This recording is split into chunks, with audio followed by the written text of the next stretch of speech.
Muchas gracias por la invitación al Congreso de Sustancias Psicoactivas en su 9ª edición y gracias a la Universidad Nacional Autónoma de México por el espacio para la presentación de este libro que se llama El susurro de la mujer nube. Es mi alma mater.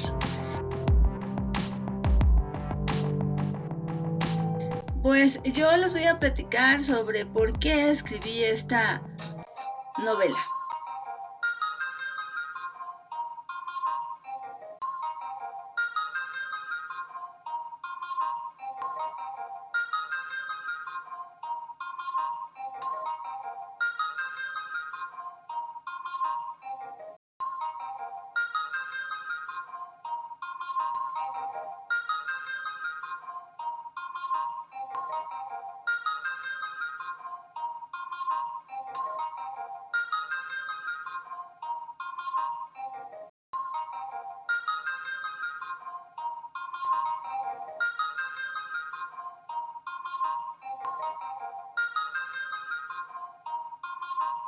El susurro de la mujer nube es una historia que versa sobre lo que conlleva tener un viaje a Huautla de Jiménez, el pueblo de María Sabina, para poder tener una ceremonia ritual de iniciación en el consumo de los hongos mágicos, o lo que podemos conocer aquí en México como los niños santos.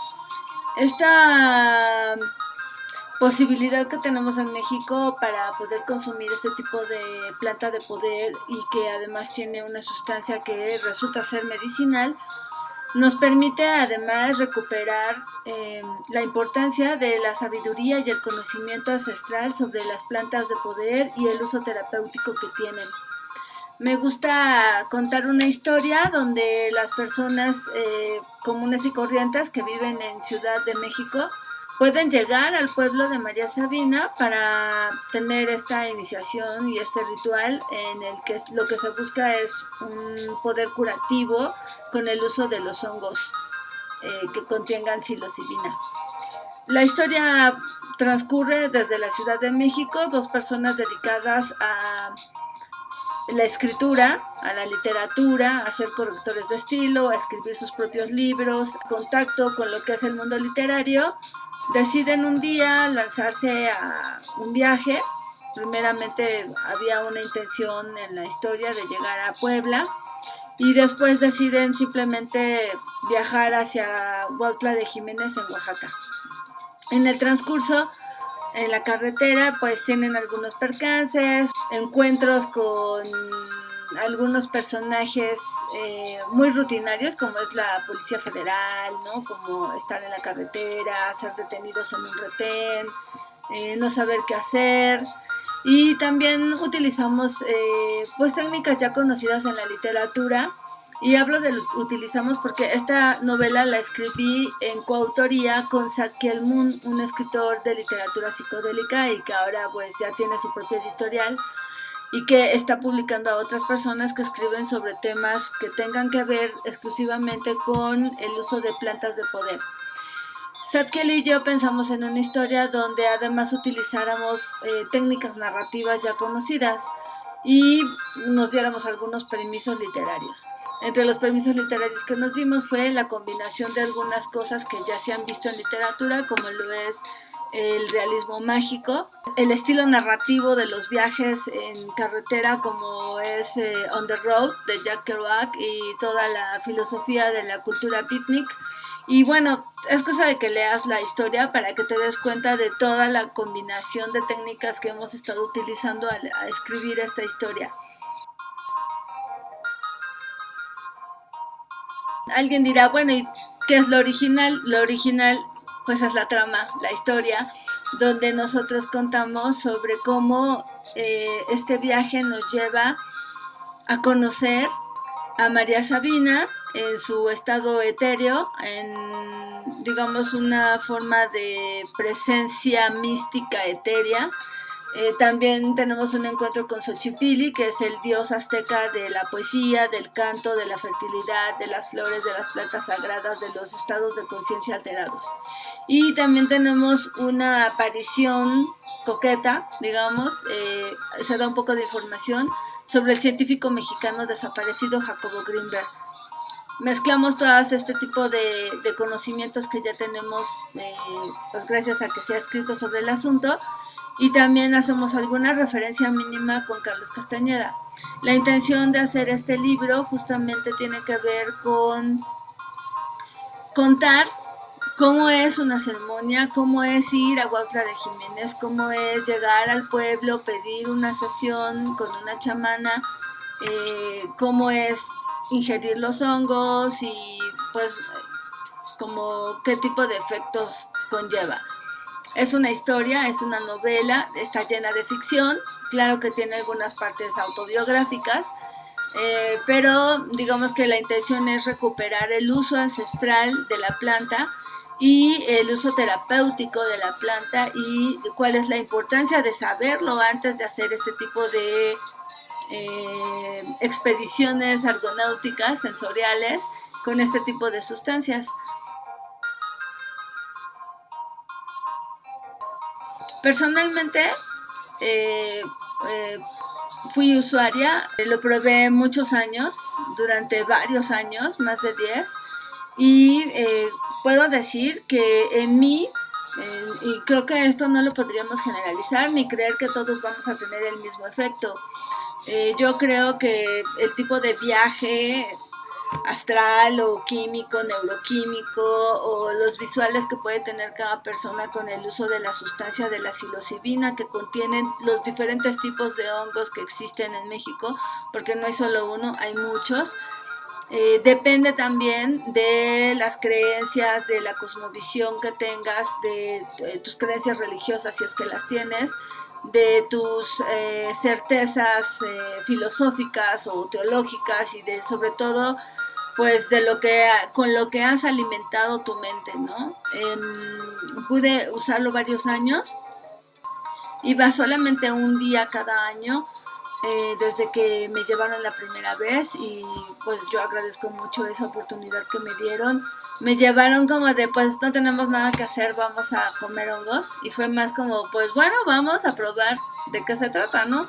Yo en un intento como de exploración argonáutica. La gente que me llevó, todos tuvimos sensaciones diferentes y visuales diferentes. Hubo quien se puso paranoico y hubo quien pues nos moríamos de risa y tuvimos algunos visuales y tuvimos unas experiencias. A partir de esa experiencia muy divertida, por cierto, regresé por otra oportunidad que se me dio al conocer a otra persona que me invitó a comer hongos por segunda vez. Y esta persona me presentó a otra persona, Alejandro Bello, que es un amigo de toda la vida, que se convirtió como en mi compañero de viaje. Somos amigos, siempre hemos sido amigos y fue un gran soporte para mí en la experimentación de la sustancia. Tuve visuales, tuve viajes astrales, tuve visiones del futuro y tuve también visiones del pasado y pude reconciliarme con todos los conflictos que tengo con la humanidad. Todavía los tengo, pero ya no sufro con ello. El hongo, dicen que el hongo habla, pues sí, el hongo habla, pero pues es la conciencia que te está diciendo para dónde tienes que ir. Y sí creo que cuando consumes hongos, el hongo se encarga de curarte lo que requieras. O sea, tú puedes ir tal vez porque quieres tener un viaje místico y visuales mágicos, pero si el hongo detecta que tienes algo que arreglar, algo más importante, por ahí va a ir, ¿no?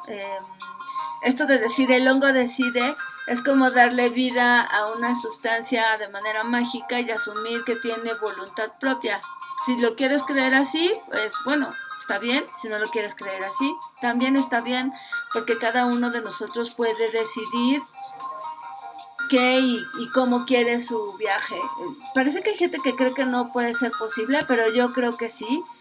Una de las cosas que te dicen cuando vas a un viaje con hongos que contienen psilocibina es que intenciones el viaje. E intencionar el viaje significa justamente tener un respeto por el hongo, hablar con el hongo. El pueblo mazateca cree que todo tiene vida, que las rocas tienen vida, que las plantas tienen vida, que el cielo tiene vida, que todo tiene vida y conciencia, y por eso ellos lo ven con una perspectiva cosmogónica, teológica, como muchos pueblos en México tienen un adoctrinamiento religioso católico, y entonces hay un sincretismo entre su cultura cosmogónica y lo que es la teología católica. Y de acuerdo a eso, yo soy atea, pues yo solamente tomé el hongo, le pedí permiso para ingerirlo, y la primera vez nadie me explicó esto, entonces yo solamente sentí los efectos, que fueron unos visuales muy interesantes y muy divertidos. Y en mi segundo viaje fue catártico, me ayudó a entender la maldad del mundo, de la humanidad, me ayudó a entender que también hay una humanidad bondadosa, que tiene otras intenciones, que tiene pues otros propósitos de vida más allá de asesinar, destruir y depredar todo. Y en ese sentido, pues me ayudó mucho para contar esta historia. Los invito a que la conozcan, les va a gustar mucho. La primera edición la hicimos así, con color en todas las páginas. Y la narrativa yo creo que es muy buena, muy sencilla, es muy fácil de comprender. No utilizamos un lenguaje ni académico ni supremo, digamos. Yo le llamo a esto como pretensiones pues elitistas de hacer literatura, cuando intentas utilizar palabras que nadie usa. Entonces yo la verdad es que mi forma de escribir es utilizando el lenguaje que está vivo, el lenguaje que todo mundo entiende, porque es el que utilizamos para hablar todos los días con nuestros amigos o nuestra familia. Y con esa soltura también Saad-Hien Moon empezó a escribir, y entonces fue un trabajo de verdad muy simple entre nosotros dos que hicimos para lograr contar esta historia de sanación curativa con el poder de los niños santos. Es una oportunidad muy buena para conocer una historia que te puede dar mucha diversión, un poco de conocimiento sobre el uso de los hongos mágicos, y algo más para entender el sincretismo y la cosmogonía del pueblo mazateca al que pertenecía María Sabina, y en por qué ellos creen que los niños santos, que los hongos tienen vida, y por qué creen que pueden curarte, no solo en tu mente, sino en tu alma, o como quieras decirle, en tu entendimiento cosmogónico de la existencia. Y cómo además te vas a dar cuenta que al final, spoiler, al final el final no es final, porque en realidad esto está convirtiéndose en una saga. Estamos escribiendo en este momento la siguiente parte, que es sobre el uso del peyote. También vamos a hablar del ritualismo, de las creencias del pueblo Huirarica, de cómo conceptualizan al peyote y por qué lo llaman el abuelo, y cómo el viaje puede ayudarte o no, dependiendo de cómo lo tomes tú. Eso es bien importante, depende de cómo tomas tú la experiencia, de cómo la diriges, de cuál es tu intención para comerlo y qué persigues con esta experiencia. Yo creo en la libertad, en la autodeterminación y el derecho a decidir cómo desarrollar tu propia personalidad, que está además protegida en la Constitución mexicana, y creo que todo el mundo tiene derecho a decidir qué tipo de experiencias quiere tener en la vida. Y de acuerdo a eso es que yo he podido vivir y he podido dirigir mi vida hacia la literatura. Uno de mis viajes con hongos, yo le dije, ya no quiero, ya entendí que todo mi conflicto moral y todo mi conflicto ético con la humanidad pues tengo que tratarlo yo con mi mente y decidir cosas, abandonar cosas, desaprender, ¿no? Mucho de lo que nos enseña la sociedad y cambiar mi forma de vivir. Y ahora lo que quiero es ver, como lo que hablaba don Juan Matus con Castañeda, aprender a ver.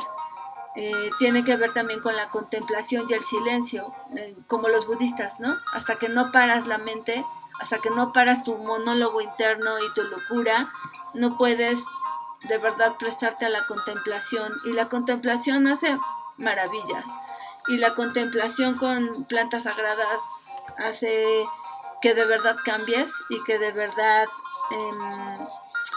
pues tengas otra visión de lo que es la existencia y dirijas tu vida de otra manera.